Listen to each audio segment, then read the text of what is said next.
Graham Greene, el gran novelista británico, escribió una narración que sería la base de El tercer hombre, su más famosa adaptación al cine. Realizada por Carol Reed, el guión contó en un principio con la aportación del autor, pero pronto surgieron los problemas. Los enfrentamientos entre Greene y Reed fueron continuos y cada vez más violentos, motivados por el deseo del realizador de profundizar en los personajes levemente anotados en el original, interviniendo en la redacción definitiva del guión el propio Carol Reed y Mavis Poole. A su vez, Orson Welles reescribió diálogos de su personaje y sugirió la idea de ampliar las secuencias finales de la persecución en la alcantarilla del subsuelo de Viena, que en un principio iba a ser mucho más corta y anecdótica. Graham Greene tuvo su último disgusto con los responsables de la película al enterarse de que habían cambiado el final que había escrito.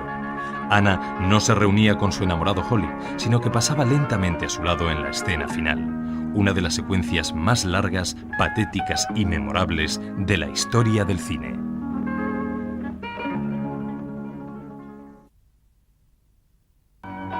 Joseph Cotten, popular en 1949 en los estudios londinenses de Elstree, donde había rodado a las órdenes de Alfred Hitchcock Atormentada, siempre reconoció a lo largo de su prolífica carrera que sus mejores papeles y su entrada en el mundo del cine se lo debía a su amigo, el actor y director Orson Welles. Al ser contratado para el papel del oscuro novelista del oeste, Rollo Holly Martins, propuso inmediatamente a su mentor y amigo para el papel de Harry Lime, el verdadero vértice del triángulo protagonista, aunque su aparición solo tuviese lugar mediada la película. Orson Welles, ansioso por conseguir financiación para uno de sus difíciles proyectos, la adaptación de Otelo, eligió a la hora de firmar el contrato un salario de $100.000 en vez del 20% de la recaudación, lo que hubiese significado una fortuna, dada la notable trayectoria comercial de la obra y su gran taquillaje a lo largo de los años. En 1951 coescribió e interpretó una versión para la radio londinense de este personaje en 39 programas. Alida Valli, contratada para una fulgurante pero corta carrera en Estados Unidos por David O. Selznick, interpretó con misterio y convicción a la gélida Anna, la fiel enamorada de Harry Lime, luchando con las dificultades para disimular su pronunciado acento italiano. En cuanto a Trevor Howard, lanzado a la fama por el propio Carol Reed como protagonista de Breve Encuentro, la interpretación del mayor Calloway le significó su consagración definitiva. El reparto incluía en cometidos episódicos al sobrio actor de la escena vienesa Paul Horbiger en el papel del portero del inmueble que ha visto salir al tercer hombre, a Annie Rosar como su esposa, Siegfried Breuer como Mr. Popescu, Bernard Lee, el más tarde famoso M de la serie James Bond, como el sargento Payne, el vienés Ernst Deutsch como el barón Kurtz, que sería famoso también por su participación en la biografía de Freud de John Huston, y el británico y pusilánime Wilfrid Hyde White como Craven. Edwig Bliptren, que a los 80 años seguía llenando los teatros vieneses donde actuaba incansablemente, encarnó a la patrona de Anna.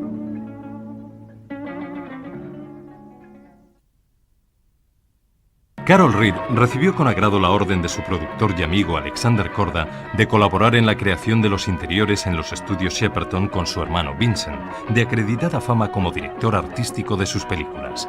Fueron suyas las soberbias ambientaciones del cabaret, el domicilio de Harry Lime y las estancias de la policía. Los exteriores de la película se rodaron de forma contrastada y sobria gracias a la cámara maestra de Robert Krasker en la ciudad dividida de Viena, sacando espléndido partido a la noria gigante del parque de atracciones conocido por el Prater, el cual, gracias a la película, se convirtió en centro de interés turístico.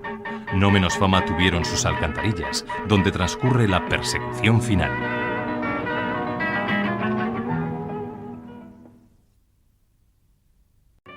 Las tropas rusas ocupantes de la ciudad, aunque en un principio dieron permiso de rodaje en su zona, luego cambiaron de parecer.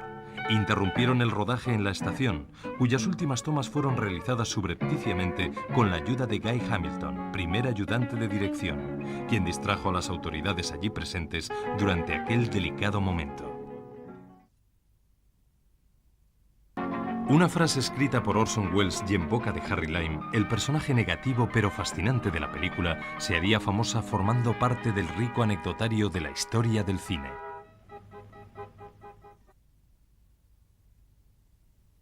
En Italia, en 30 años de dominación de los Borgia, no hubo más que terror, guerras, matanzas, pero surgieron Miguel Ángel, Leonardo da Vinci y el Renacimiento. En Suiza, por el contrario, tuvieron 500 años de amor, democracia y paz. ¿Y cuál fue el resultado? El reloj de Cuco.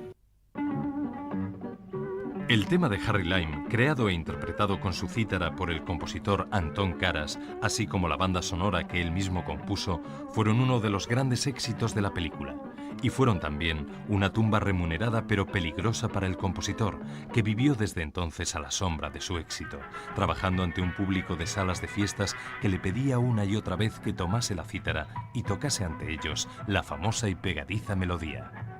Antes de la película, Caras se había ganado la vida tocando por las calles de la ciudad, y fue allí, al aire libre, donde le descubrió el realizador Carol Reed. Mr. Popescu. Bernard Lee, el más tarde famoso M de la serie James Bond, como el sargento Payne. El vienés Ernst Deutsch como el barón Kurtz, que sería famoso también por su participación en la biografía de Freud de John Huston.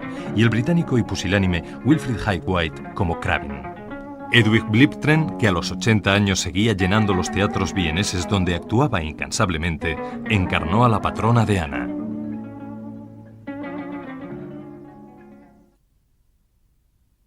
Carol Reed recibió con agrado la orden de su productor y amigo Alexander Korda de colaborar en la creación de los interiores en los estudios Shepperton con su hermano Vincent, de acreditada fama como director artístico de sus películas. Fueron suyas las soberbias ambientaciones del cabaret, el domicilio de Harry Lime y las estancias de la policía. Los exteriores de la película se rodaron de forma contrastada y sobria gracias a la cámara maestra de la escena final. Una de las secuencias más largas, patéticas y memorables de la historia del cine.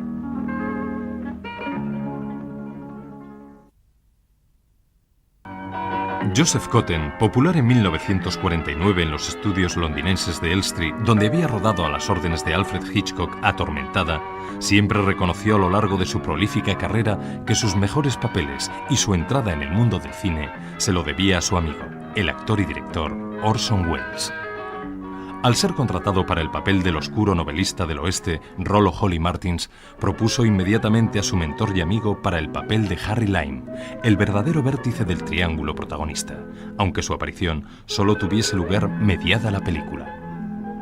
Orson Welles, ansioso por conseguir financiación para uno de sus difíciles proyectos, la adaptación de Otelo, eligió a la hora de firmar el contrato un salario de $100.000 en vez del 20%. Graham Greene, el gran novelista británico, escribió una narración que sería la base de El tercer hombre, su más famosa adaptación al cine.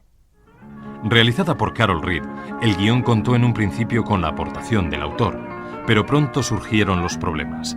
Los enfrentamientos entre Greene y Reed fueron continuos y cada vez más violentos, motivados por el deseo del realizador de profundizar en los personajes levemente anotados en el original, interviniendo en la redacción definitiva del guión el propio Carol Reed y Mavis Poole. A su vez, Orson Welles reescribió diálogos de su personaje y sugirió la idea de ampliar las secuencias finales de la persecución en la alcantarilla del subsuelo de Viena, que en un principio iba a ser mucho más corta y anecdótica. Graham Greene tuvo su último disgusto con los responsables de la película al enterarse de que habían cambiado el final que había escrito. Anna no se reunía con su enamorado Holly, sino que pasaba lentamente a su lado en Oberkrasker, en la ciudad dividida de Viena, sacando espléndido partido a la noria gigante del parque de atracciones conocido por el Prater, el cual, gracias a la película, se convirtió en centro de interés turístico. No menos fama tuvieron sus alcantarillas, donde transcurre la persecución final.